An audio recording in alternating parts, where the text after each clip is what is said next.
शेतकरी बंधूंनो, सोयाबीनची टोकन कशी करायची?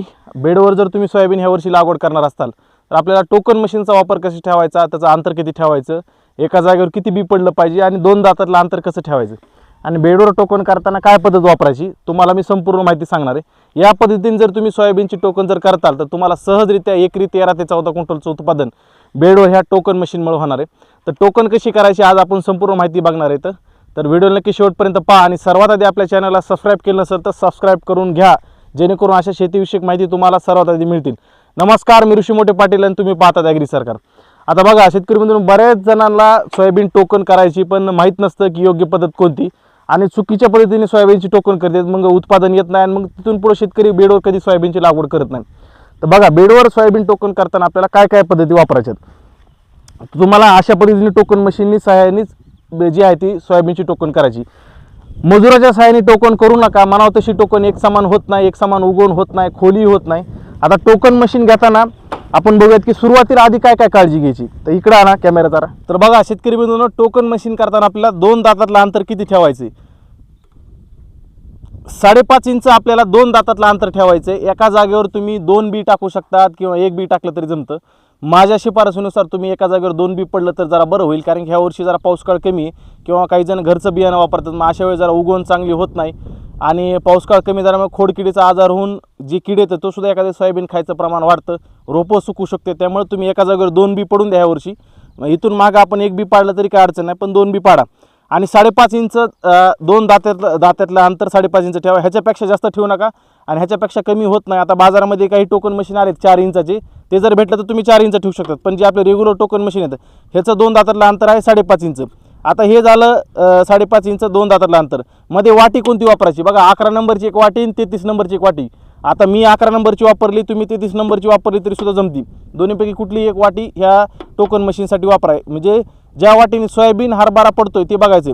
त्यासाठी एक तुम्हाला सांगतो पद्धत काय करायची। ही अशी वाटी घ्यायची बरं का, ही वाटी घ्यायची हातामध्ये, त्याच्यामध्ये सोयाबीनचं वर बी टाकायचं, त्या किती बी बसते ते बघायचं, एक बसते का दोन बसते। एक बसलं तर त्यांनी एक पडल मानायचं, दोन बसले तर मानायचं दोन पडल। तरीसुद्धा तुम्ही वाटी जोडल्यानंतर सोयाबीन टाकून एखाद्या कडक जमिनीवर चलून बघा त्याच्यावर किती बी पडते, समान अंतरावर पडतात का, 1-2 पडते का, एखाद्या वेळेस मध्ये काडी कचरा अडकलेला असतो त्या ब्रश जवळ, ते जरा साफसफाई करून व्यवस्थित केलं तर टोकन मशीननी असं सहाय्याने टोकन होते। आता टोकन करताना हे अंतर किती ठेवायचं इकडे या।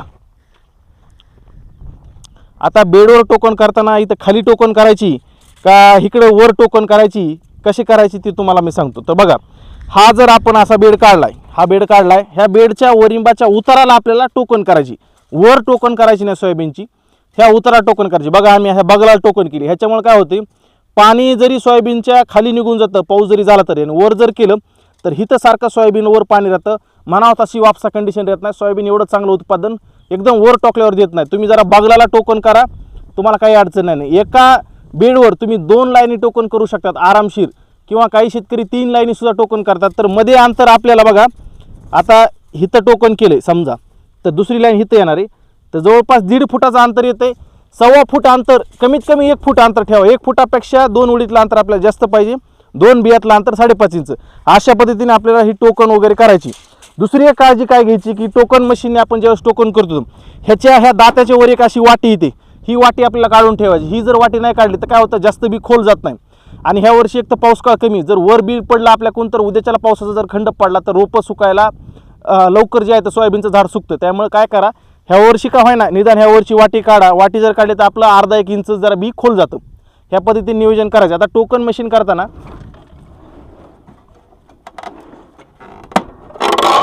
तर आता तुम्हाला मी दाखवतो आपण सोयाबीन टोकन करणार आहे। तर आता हे आपलं घरचंच बी आहे, बीज प्रक्रिया ह्याला करून ठेवली, एक कीटकनाशकाची बीज प्रक्रिया केली, एक बुरशीनाशकाची बीज प्रक्रिया केली आणि त्याच्यानंतर जैविक बीज प्रक्रिया केली आपण, जैविक खताची।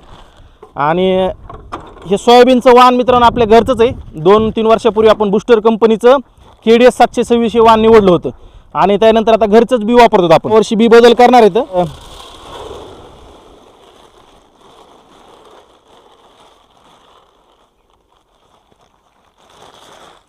आणि तुम्ही टोकन किती करणार आहेत एकरी ते सुद्धा बियाणं मोजून घ्या बरं का। काय होतं, शेतकऱ्यांना अंदाज येत नाही की एकरी किती किलो बी पडलं आणि नंतर म्हणतात की मग आम्ही एकरी जरा दाट पडलं, कमी पडलं। त्यामुळे जितकं बी पाडणार आहे तेवढं मोजून घ्या, म्हणजे तुम्हाला लक्षात येईल की अंदाजे किती बी पडलं।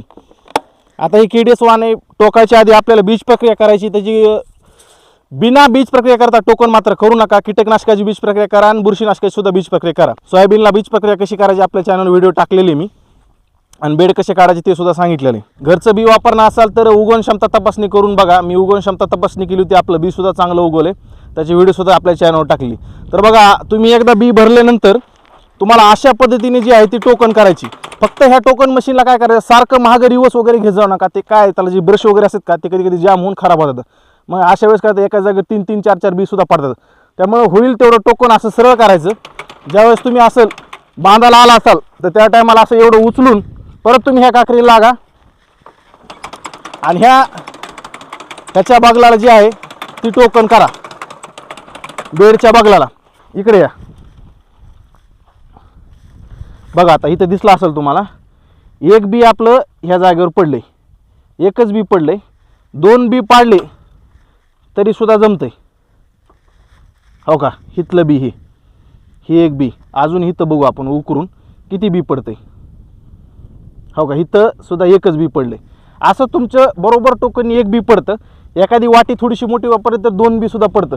आता KDS वाण जरा मोठा साईजचा दाना असतो ह्याचा, त्यामुळे आपण एक बी वापरले, तुम्ही 2 बी वापरले तरी चालतात. तसं तर 2 बीच ह्या वर्षी मी शिफारस करत आहे. ह्या पद्धतीने टोकन करायची. जास्त खाली टोकन करू नका आणि वरही टोकन करू नका. बेडच्या जिथं बेड बरोबर उतारता होतो त्या भागावर आपल्याला टोकन सोयाबीनची करायची आहे. टोकन आज जरी करताल तुम्ही किंवा उद्या करताल, टोकन केल्यानंतर मात्र तणनाशकाची फवारणी घ्या, कारण की बेडवर तणाचं नियंत्रण होत नाही चांगलं. तुम्ही बघत असताल की तण जर आले, आता इकडे जरा पुढे, मागच्या वर्षी आपला इथं कापूस होता, बेडवरच लागवड होती. तर बघा हे कापूस उगून आलाय, असं गोल पानाचं तण आले आणि गवत वर्गीय सुद्धा तण आले. मग असं एका दिवस काय होतं, टोकन करायच्या टायमाला आपल्या प्लॉटमध्ये तण आलेलं असतं आणि आपण बीजनाशक मारतो, जे की उगवणपूर्व तणनाशक त्याला म्हणतात. मग त्याचं काम काय असतं, जमिनीतले बी मारायचं. पण आता उगून आलेलं तण आहे का, ह्यासाठी काय करायचं, तुमची टोकन वगैरे आज करून घ्यायची. दुसऱ्या दिवशी काय करायचं, लगेच पेंडीमिथिलीन घ्यायचं 38% ते 700 ml घ्यायचं 200 लिटर पाण्यामध्ये, आणि त्याच्यामध्येच एक अर्धा लिटर तुम्ही पॅराकॉट मिक्स करायचं 200 लिटर पाण्यामध्ये. मग ह्याच्यामुळे काय होईल, की उगवून आलेले 2 पानावरचे जेवढे तण का ते सुद्धा खाक होतील, आपलं सोयाबीन काळाभोर होईल. 30 ते 1.5 महिन्यापर्यंत तण सुद्धा येणार नाही. असं नियोजन तुम्ही बेडवर करा. अतिशय उत्तम रिझल्ट बेडवर येतो. ह्याच्यासारखा सुंदर रिझल्ट येत नाही. मागच्या वर्षी आपण तुरीमध्ये सोयाबीनची टोकन पद्धत केली होती आणि ह्या वर्षी सुद्धा आता सडक 4.5 फुटाची बेड काढले. तर आता अजून काही शेतकऱ्यांना प्रश्न पडतात की एका बेडवर लाईन किती घ्यायच्या आणि तुरी सोयाबीनसाठी ज्यांनी बेड काढल्यानंतर बेड किती काढायची, किती फुटाचे काढायचे. तर बघा 4 फुटापासून पुढे बेड काढा. 4च्या आत काय काढू नका. तुम्ही 4 फुटाच्या बेडवर 2 लाईनी घ्या. 4.5च्या बेडवर तुम्ही 3 लाईन घेऊ शकतात. 5 फुटाच्या बेडवर तुम्ही 3 लाईनी घेऊ शकता. पण कमीत कमी 4 फुटाचे काय बेड काढा, त्याच्यापेक्षा कमी काढू नका. एवढा काय चांगला उत्पादन त्याच्यामध्ये येत नाही. येतं उत्पादन 9-10 क्विंटलचं उत्पादन 3.5-3 फुटामध्ये आलेले बेडला.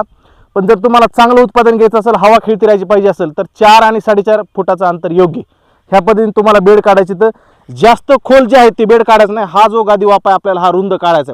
बघा सुरुवातीला ज्यावेळेस मी व्हिडिओ बनवली होती त्यावेळेस म्हणले होते सर की पाणी जाईल का नाही. आता तुम्ही बघू शकता की अजून 1-2च पाऊस आमच्याकडे झाले धाराशिव जिल्ह्यामध्ये, तर असा बेड सपाट झाला सरकार. इथून पुढे अजून चांगले पाऊस झाले तर अजून सपाट होईल. त्यामुळे आपल्याला पाणी ह्याच्या खाली जाणार नाही. गादी वापा चांगला वाला राहील, हवा खेळत राहील, मुळाची चांगली वाढ होते. अशा पद्धतीने टोकन करा. सोयाबीनची वाण टोकन पद्धतीने जर निवड करायचं असेल तर माझ्या माहितीनुसार मला चांगलं उत्पादन KDS 992 ह्या वाणामध्ये आलेलं आहे. एकरी काही ठिकाणी 11 क्विंटलचं उत्पादन सहजरित्या मिळले आपल्याला. तर तुम्ही KDS 992चा अनुभव मला आहे. त्यानंतर 726 ह्या वाणाची सुद्धा आपण लागवड केलेली. त्यानंतर GS 335 जुनं वाण ते सुद्धा बरेच वर्ष लागवड केली आणि मध्ये 612 ह्या वाणाची सुद्धा लागवड केली. आणि मागच्या वर्षी पांढऱ्या फुलाचं RUSM 1135 हे 5 वाण मी माझ्या उभ्या आयुष्यात जेवढी शेती करतोय सोयाबीनची त्याच्यामध्ये ह्या 5 वाणाची लागवड केली. तर ह्याच्यामध्ये मला चांगलं उत्पादन KDS 992 ह्या वाणामध्ये आढळून आले. कमी दिवसात म्हणजे जेमतेम 100 दिवसामध्ये येणारे वाण आहे मध्यम कालावधीचं. आणि 726 मध्ये सुद्धा उत्पादन क्षमता चांगली, पण त्याला जरा उशीर होतो. त्यामुळे आपण बेडवर टोकन करताना KDS 992, KDS 726 किंवा ग्रीन गोल्डचं 3344 हे वाण अतिशय चांगले. तर तुमच्याकडे एखाद्या दुसऱ्या वाणाची लागवड होत असेल त्याची सुद्धा लागवड करू शकतात. काही जण पांढऱ्या फुलामध्ये मालविका या वाणाची सुद्धा लागवड करतात, त्याला सुद्धा चांगला उतारा बेडवर येतो असं त्यांचं म्हणणं. मी स्वतः काही लागवड केलं नाही. मी RUSM 1135 लागवड केली, त्याच्यामध्ये मला 9 क्विंटलचा उतारा आला होता.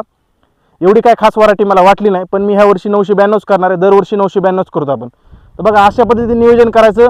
वाणाची निवड तुम्हाला सांगितली, कशी टोकन करायची, काय करायचं, सविस्तर माहिती सांगितली. काही अडचण आली तर कमेंटमध्ये विचारा. आणि ज्यांना सोयाबीन पिकाबद्दल मार्गदर्शन पाहिजे अशांनी खाली दिलेल्या नंबरवर संपर्क साधायचा आणि संपूर्ण मार्गदर्शन सोयाबीन पिकाबद्दल घ्यायचे. व्हिडिओ आवडली असेल जास्तीत जास्त लाईक आणि शेअर करायला विसरू नका. भेटूया पुढच्या व्हिडिओमध्ये. धन्यवाद. जय महाराष्ट्र.